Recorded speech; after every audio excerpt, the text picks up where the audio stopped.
Hello guys, a very good morning to all of you, and welcome you to in our YouTube channel Dharmadev Inter College. Please like this and subscribe this.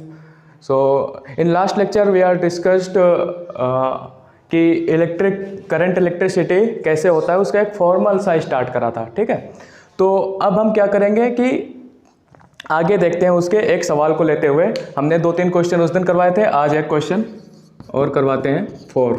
ठीक है, तो इसमें हम मान लेते हैं कि I का फंक्शन दे दिया 3t + 4t क्यूब.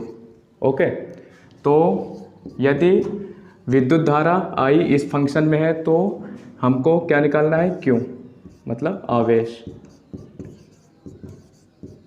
आवेश प्रवाहित आवेश t बराबर 2 सेकेंड पर. ठीक है, फाइंड करना है.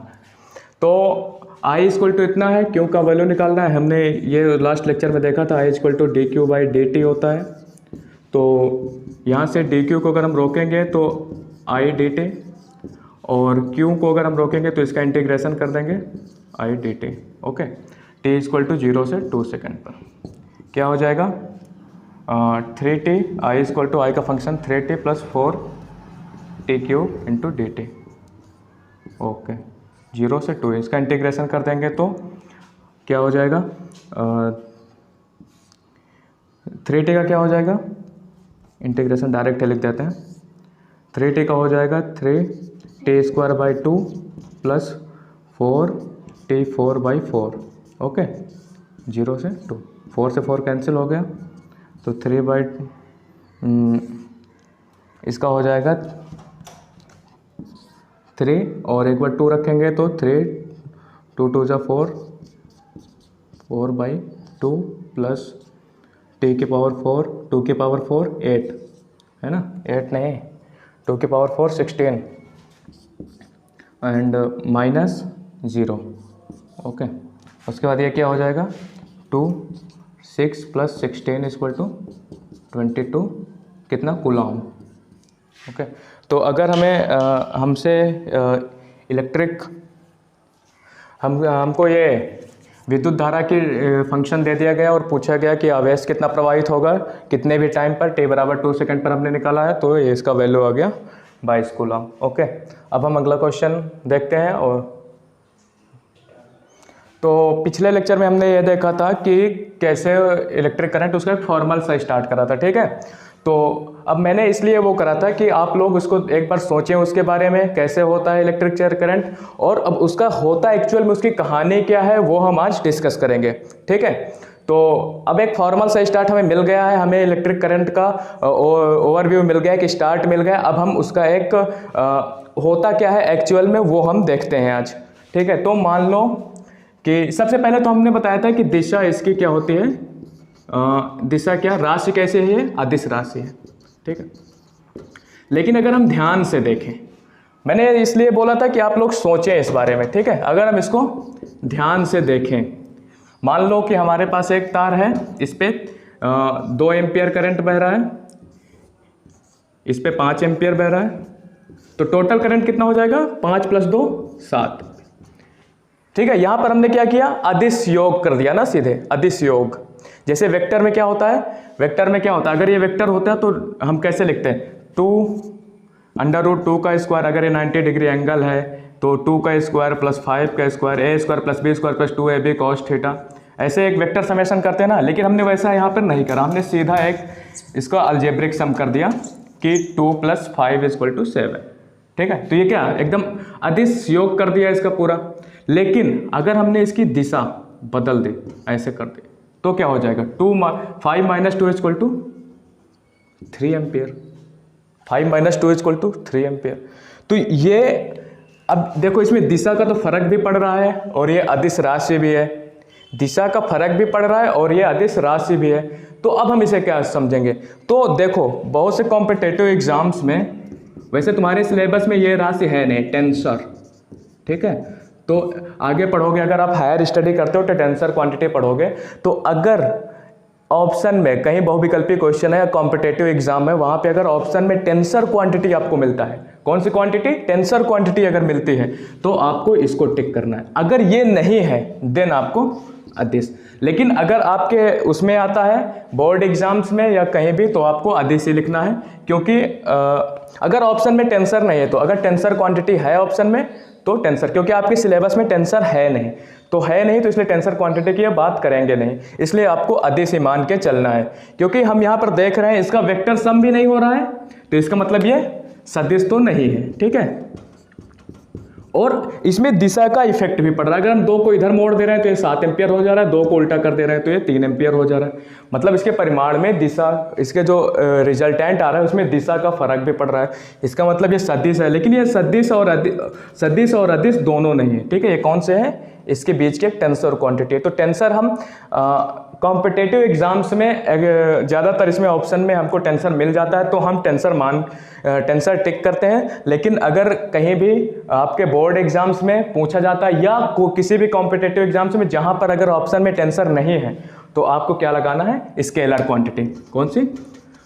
हम फाइनलाइज यही कर रहे हैं यहाँ पर कि हमारी जो करंट इलेक्ट्रिसिटी है वो क्या है, स्केलर क्वांटिटी है। ओके, अब देखो हमने उस दिन ये देखा था कि करंट फ्लो करता है, तो अब आपने ये सोचा होगा कि करंट फ्लो करता है तो भाई बैटरी क्या करती है, करंट का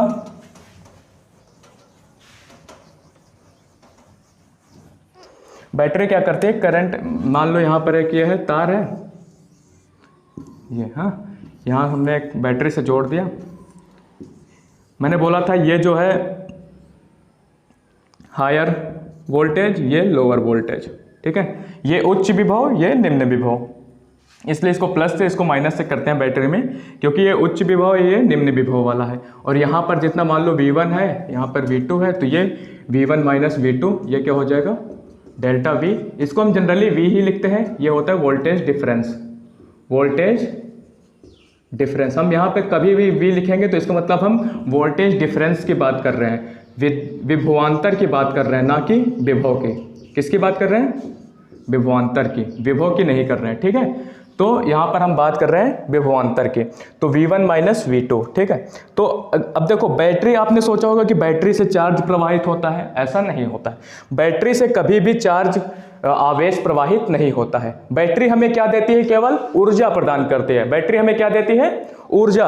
अब देखो यहाँ पर मान लो कि इलेक्ट्रॉन्स हैं, अब इलेक्ट्रॉन्स भी कोई, देखो जो भी है धातु है, इसके अंदर जो भी एटम्स हैं, परमाणु हैं, उनमें क्या है, वो अपने क्रिस्टल जालक में जिस प्रकार बंधे हैं उस प्रकार बंधे रहते हैं, उस प्रकार ये बंधे रहते हैं, ये कहीं इधर उधर आते जाते नहीं। ये मत सोच लेना कि चार्ज प्रवाहित करने के लिए ये एटम अपने जगह से यहाँ उठ के चला गया, ये एटम यहाँ चला, ये ऐसा कुछ नहीं होता, ठीक है। ये अपने क्रिस्टल जालक में जैसे बंधे हैं वैसे ही बंधे रहते हैं, ठीक है। अब मान लो हमने लिया एल्यूमिनियम का तार, ये मान लो एक एल्यूमिनियम की वायर है, ठीक है।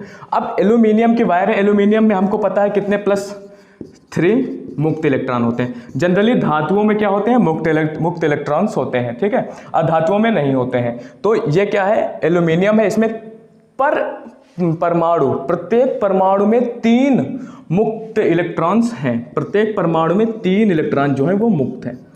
आपको पता होगा कि 1 मोल, आपने केमिस्ट्री में पढ़ा होगा, थोड़ा सा केमिस्ट्री में जाते हैं, 1 मोल परमाणु में, 1 मोल परमाणु में परमाणुओं की संख्या कितनी होगी, 6.02 × 10⁻23 नंबर्स ऑफ परमाणु एटम्स होंगे, ठीक है। अब देखो, और 1 मोल एल्यूमिनियम कितना, एल्यूमिनियम का एटॉमिक वेट कितना होता है, एल्यूमिनियम का होता है हमारा 27, ठीक है। तो 27 ग्राम एल्यूमिनियम में हमको इतने परमाणु मिलते हैं, 27 ग्राम, केवल इतना सा 27 ग्राम कितना होगा, बहुत थोड़ा सा, ठीक है। 27 ग्राम एल्यूमिनियम में हमको मिलते हैं 27 ग्राम एल्यूमिनियम में हमें 6 × 10⁻23 एटम्स मिलते हैं, हाँ। और एक एटम में हमारे पास मुक्त इलेक्ट्रॉनों की संख्या कितनी है, 3। इसमें हम, तो हमारे पास टोटल इलेक्ट्रॉन्स कितने हो गए मुक्त, केवल 27 ग्राम में इतने, ठीक है। इसमें 3 का मल्टीप्लाई कर दिया, 18 × 10⁻23, बहुत ही ह्यूज नंबर है, बहुत ही बड़ा नंबर है। समझ लो कि अगर पूरी दुनिया में कितने फल है ना, कितने पेड़ हैं, ये सब गिने जाएं तो भी ये इनसे कम ही होगी। ये बहुत ही बड़ा नंबर है, 10 की घाते 23 है, 23 है। ओके, तो 27 ग्राम में ही केवल इतने इलेक्ट्रॉन्स हैं। अब आप समझो कि अगर इतना बड़ा वायर है तो इसमें कितने ज़्यादा मुक्त इलेक्ट्रॉन्स होंगे।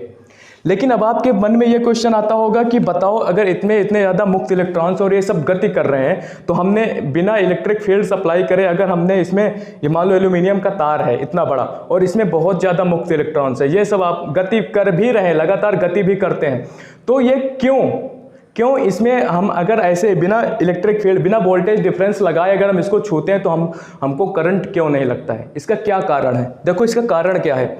अब जनरली क्या होता है कि मान लो ये एल्यूमिनियम के एटम्स हैं, ठीक है।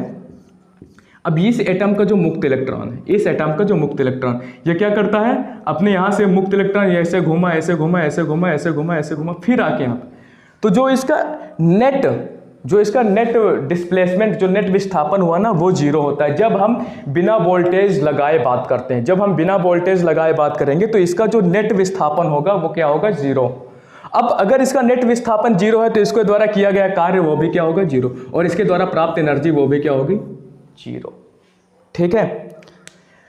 लेकिन जैसे आप अजम्पशन लो कि आप क्लास में बैठे हो, आप सभी लोग क्लास में बैठे हो, आप क्लास में बैठे हो तो जब तक टीचर नहीं आ रहा है, कोई बच्चा इधर देख रहा है, कोई उधर देख रहा है, कोई उधर, कोई एक इफेक्टिव रिजल्ट क्लास का नहीं आ रहा है, ठीक है।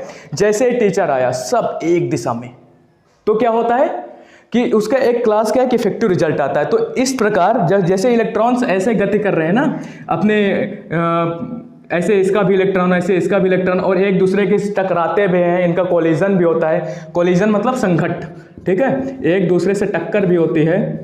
अब उस टक्कर में इनकी एनर्जी भी और भी जाती है। तो इस सब प्रक्रिया में अगर इसमें कोई वोल्टेज डिफरेंस नहीं लगा है तो घूम फिर के अपने यहाँ पे आ जाते हैं, नेट विस्थापन जीरो और इनके द्वारा किया गया कार्य भी जीरो, ठीक है। लेकिन अगर हमने यहाँ पर एक बैटरी लगा दी, दिया, तब देखो ये हम मान के क्या चलते हैं, हालांकि तब भी ये एक दिशा में गति तो मतलब इतना इफेक्टिवली नहीं करते, लेकिन इनका जो डिस्प्लेसमेंट मिलता है ना, मान लो यहाँ पर है इलेक्ट्रॉन, ठीक है, ये ऐसे गया, ऐसे गया, ऐसे गया, ऐसे गया, यहाँ पर आके रुक गया, ठीक है, बहुत ही सूक्ष्म टाइम में, बहुत ही स्पीड में इनका ये जो डिस्प्लेसमेंट मिला ना, इतना छोटा सा, ये हमको मिलेगा उसी दिशा में, हमको मिलेगा उच्च विभव से निम्न विभव की दिशा में, ठीक है। तो हम इस गति को कंसीडर नहीं करते हैं, इस गति को कंसीडर, और ये देखो इस गति को कंसीडर करते नहीं हैं, तो ये क्या होता है कि हमारा, अब हम मान लेते हैं कि हमारा जो अभी यहाँ पर था एक बहुत ही सूक्ष्म टाइम में ये यहाँ पर आ गया, इतना दूर विस्थापित हो गया इलेक्ट्रॉन, ठीक है, नेट विस्थापन इसका मान लेते हैं। अब देखो होता क्या है कि मान लो ये यहाँ से गया, हाँ। अब एक और यहाँ पर एक समझने वाली बात है, ये जो इस स्पीड से जो ये गति कर रहे हैं ना, ये कोई छोटी मोटी स्पीड नहीं होती है कि हाँ ये 100 किलोमीटर प्रति घंटा, ये ऐसी स्पीड नहीं होती, ये स्पीड होती है लगभग 10 की पावर 4 मीटर पर सेकेंड और 10 की पावर 5 मीटर पर सेकेंड, समझ रहे हो, 10,000 मीटर पर सेकेंड की स्पीड से ये गति करते हैं। एक एटम में जैसे मान लो एल्यूमिनियम का वायर है, इसके अंदर जो इलेक्ट्रॉन्स गति करते हैं ये 10,000 मीटर पर सेकंड की स्पीड से गति करते हैं। ये एक छोटा मोटा वेग नहीं होता, बहुत ही सूक्ष्म टाइम में ये बहुत लंबी दूरी तय करते हैं, लेकिन इनका नेट विस्थापन जो होता है वो क्या होता है, जीरो होता है। नेट विस्थापन इनका जो होता है वो क्या होता है, जीरो होता है, जब ये किसी एक्सटर्नल बैटरी से नहीं जुड़े होते। अब जब ये एक्सटर्नल बैटरी से जुड़े होते हैं तो इनका कुछ ना कुछ विस्थापन हमें मिलता है, ठीक है। अब कितना मिलता है, क्या मिलता है, उसकी बात हम आगे करेंगे, ठीक है। अभी देखो, अब हम एक अजम्पशन मान लेते हैं कि मान लो बैटरी में ये लग गया, बैटरी इसमें लग गई। अब हम मान लेते हैं कि ये यहाँ पर इलेक्ट्रॉन ऐसे, ठीक है।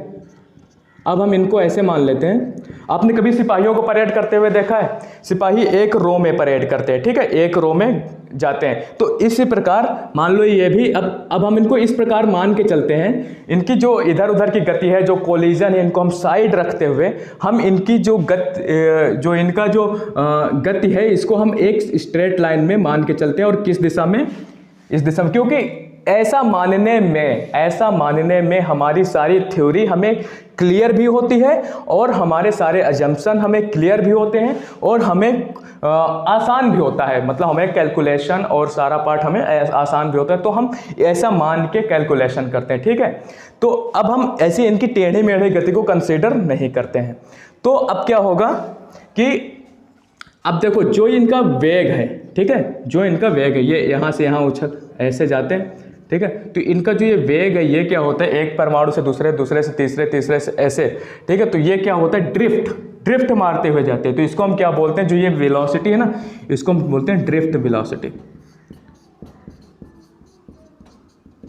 जैसे ड्रिफ्ट नहीं मारते हैं वो ड्रिफ्ट वेलोसिटी, ये इसको हिंदी में बोलते हैं अनुगमन वेग, अनुगमन वेग।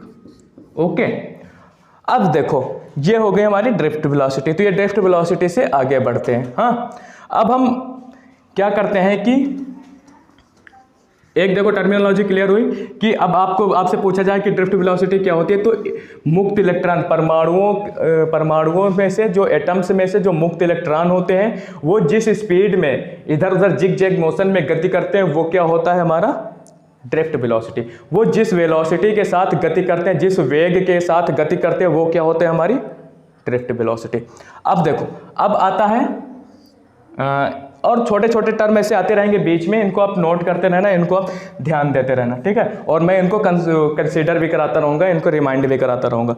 अब आता है इसमें कि हाँ भाई ये एक फौजी की जैसे चल रहे हैं मान लो, ठीक है। अब मान लो यहाँ पर अब आपको ये एक हम वो बताएंगे कि एक हेडिंग आती है तुम्हारे बुक में होगी, विद्युत धारा एवं अनुगमन वेग में संबंध।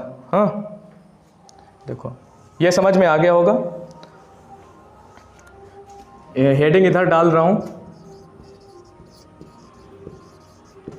विद्युत धारा एवं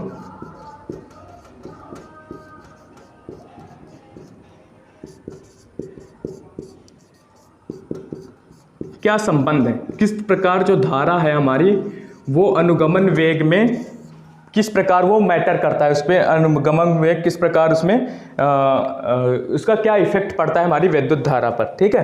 तो विद्युत धारा हम अनुगमन drift velocity and electric current में क्या रिलेशन होता है वो हम देखेंगे, ठीक है। तो मान लो एक बैटरी है, इधर इसका उच्च विभव, इधर निम्न विभव है, तो इसको हम इधर इसके इलेक्ट्रिक फील्ड है ई, हाँ, और ई है इधर, तो E equal to V by L, ये सबको पता ही होगा। हाँ, इधर इसका हायर वोल्टेज V1, इसका इधर हायर वोल्टेज V2। हाँ, एक टर्म और एक चीज़ और देख लो कि बैटरी कैसे एनर्जी सप्लाई करती है। बैटरी आपको बताया था, बैटरी जो है ना वो चार्ज सप्लाई कभी नहीं करती, बैटरी क्या करती है एनर्जी सप्लाई करती है। बैटरी जो यहाँ से आने वाले, यहाँ से देखो एनर्जी भेजेगी, तो यहाँ पर इलेक्ट्रॉन उत्तेजित होंगे और ये यहाँ से ऐसे ड्रिफ्ट वेलोसिटी करते हुए आगे जाएंगे और फिर यहाँ से ये मतलब इनको आगे बढ़ाती है, इनको एक एनर्जी देती है। जैसे देखो हमने बैटरी से पंखा जोड़ा, पंखा चल गया, हमें क्या मिली, ऊर्जा मिली। तो बैटरी क्या देती है, हमें ऊर्जा देती है। बैटरी हमें कभी चार्ज प्रोवाइड नहीं करती। आप ये बात हमेशा ध्यान रखोगे, battery is the source of energy, ठीक है। ये लिख लो, battery is the source of energy not charge.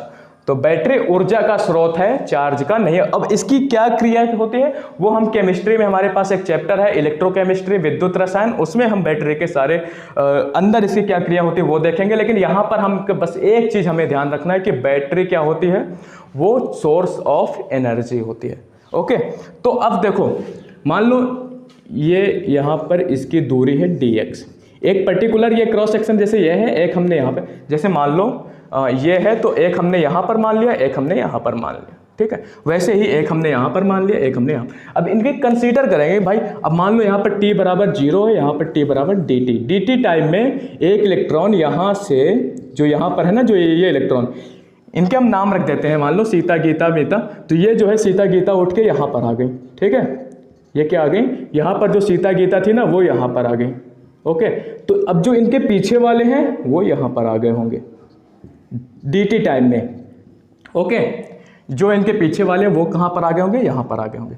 तो अब देखो, अब हम करना क्या है कि हम निकाल रहे हैं संबंध, है ना।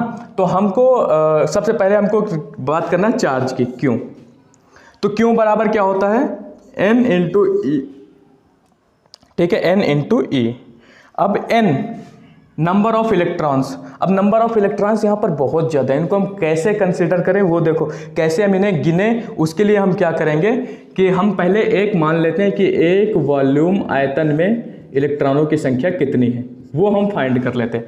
एक आयतन में, एक मीटर क्यूब, एक यूनिट आयतन में इलेक्ट्रॉनों की संख्या कितनी है, तो वो यहाँ पर हम कैपिटल N लिखते हैं।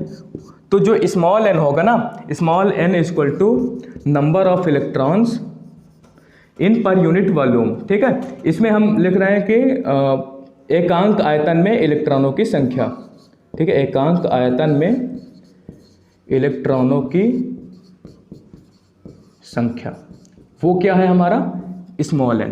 हाँ, स्मॉल n हमें मिल गया। अब हमारा कैपिटल N जो होगा, जो नंबर ऑफ इलेक्ट्रॉन है, वो हमारा क्या होगा, n इंटू वॉल्यूम। हम कितने एकांक आयतन में है, मतलब एक में तो इतना है, अब हमको V में निकालना है, हमको इतने वॉल्यूम में निकालना है। तो अब इतने वॉल्यूम में निकालने के लिए हम क्या करेंगे, n इंटू वी का मल्टीप्लाई कर देंगे। तो एकांक में तो n है, तो इतने आयतन में जितने होंगे वो हमें प्राप्त हो जाएंगे। तो अब देखो, एकांक में मान लो स्मॉल n है, तो इसने V आयतन, अब V आयतन हमारा कितना है, A एरिया इसका A है, जो यहाँ पर भी सेम है, यहाँ पर भी सेम, एक यूनिफॉर्म एरिया है। तो A एरिया में अगर हम लंबाई का मल्टीप्लाई कर देते तो क्या मिल जाता हमें, आयतन। तो V इक्वल टू क्या मिलेगा, A into D x. Area ये क्षेत्रफल और इंटू इतनी लंबाई है ना, dx लंबाई। तो यहाँ पर कितना आयतन है, A इंटू डी एक्स। तो हमारा जो नंबर ऑफ इलेक्ट्रॉन्स वो कितने हो जाएंगे, एकांक आयतन में n इलेक्ट्रॉन्स हैं और A इंटू डी एक्स हो गया। ओके, अब देखो जो हमारे नंबर ऑफ इलेक्ट्रॉन्स है वो हमें प्राप्त हो गए। तो Q इक्वल टू क्या हो गया है, n और A इंटू डी एक्स और इंटू ई, ठीक है। तो हमको क्या मिल गया ये। अब देखो, अब हमने बताया था कि इसकी वेलोसिटी क्या होती है, dv।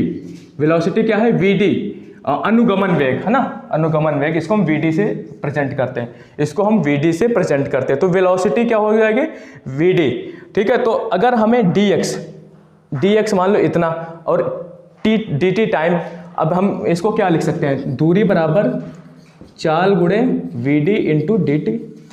दूरी बराबर चाल गुणे समय, है ना, विस्थापन बराबर वेग गुणे समय। तो dx हमको दिया है, vd हमको पता है कि भाई इलेक्ट्रॉन की वेलोसिटी vd से ये अंदर मूव करते हैं, एंड dt। तो हम dx की जगह हम क्या लिख सकते हैं, na, और dx की जगह हम क्या लिख सकते हैं, vd इंटू dt इंटू ई, है ना। तो ये क्या हो गया, vd इंटू dt। अब देखो क्यों, ये क्या है, डी क्यों लिख दो, डी क्यों इसको, क्योंकि यहाँ पे सूक्ष्म, पूरे तो चार्ज की बात नहीं कर रहे हैं, इतने आयतन सूक्ष्म आयतन की बात करें तो हमने डी क्यू चार्ज मान लिया। तो मान लो कि इस आयतन में डी क्यू चार्ज है। अब d q charge equal to n into e, n की वैल्यू e और e की, n मतलब नंबर ऑफ इलेक्ट्रॉन्स, e मतलब उसको आवेश। तो टोटल आवेश हमको प्राप्त हो जाएगा, पर इलेक्ट्रॉन का आवेश कितना होता है, तो n total number of electrons, मतलब एक यूनिट वॉल्यूम में नंबर ऑफ इलेक्ट्रॉन्स कितने हैं, n। तो हमारे जो इतना वॉल्यूम है dv, इसमें कितने इलेक्ट्रॉन्स हो जाएंगे, n a into D x. और dx इक्वल टू हमको पता है, dx इक्वल टू हमको पता है v इंटू dt, अनुगमन वेग और इंटू टाइम। तो अनुगमन वेग, क्योंकि ये टोटल विस्थापन है, ये वाला यहाँ पे dx विस्थापित हुआ, ये वाला यहाँ तक dx विस्थापित हुआ, ये वाला यहाँ तक dx विस्थापित हुआ। हम बेसिकली फाइंड क्या कर रहे हैं कि इस आयतन से, इस क्षेत्रफल से dt टाइम में कितने इलेक्ट्रॉन्स मूव कर रहे हैं, इस क्षेत्रफल से dt टाइम में कितने इलेक्ट्रॉन क्रॉस किए हैं, ठीक है। अब कितने इलेक्ट्रॉन होंगे dt टाइम में, जितने यहाँ तक पहुँचे होंगे, इसके बीच में जितने इलेक्ट्रॉन्स हैं वही होंगे जो इस क्षेत्रफल से मूव करे होंगे, जो इस क्षेत्रफल को क्रॉस करके गए होंगे। तो अब इसका वैल्यू कितना आ गया हमारा, जो डी क्यू का NEAVD इंटू dt। अब हम इस dt को इधर ले आते हैं तो इधर ये भाग में हो जाएगा, या दोनों तरफ पक्षों में हम dt से भाग कर देते हैं, कुछ भी कर दो। तो NEAVD, वी नो डैट, हमको पता है कि ये क्या है, ये है हमारा विद्युत धारा I equal to d q by d t. यही तो है हमारा विद्युत धारा। तो I इक्वल टू NEAVD। अब देखो जो हमारी विद्युत धारा है ये हमारा NEA VD, VD मतलब अनुगमन वेग। विद्युत धारा और अनुगमन वेग में क्या संबंध है कि विद्युत धारा अनुगमन वेग से सीधे प्रोपोर्शनल होता है, ठीक है।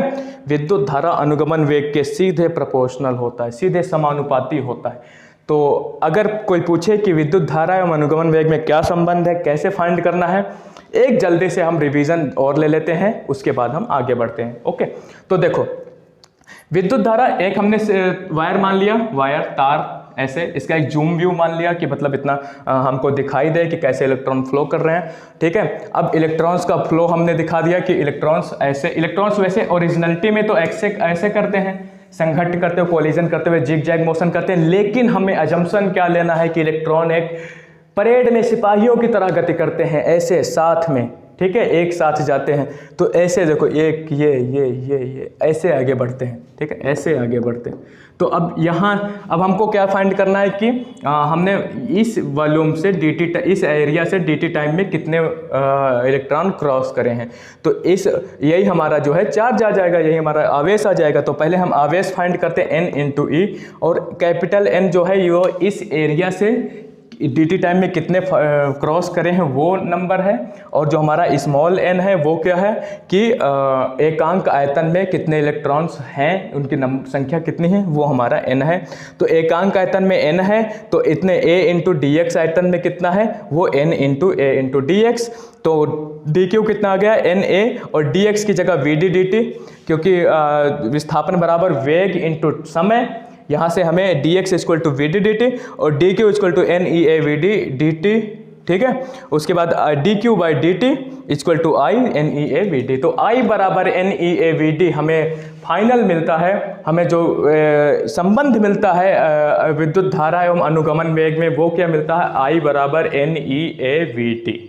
ओके, अब आगे देखते हैं, बंद करो।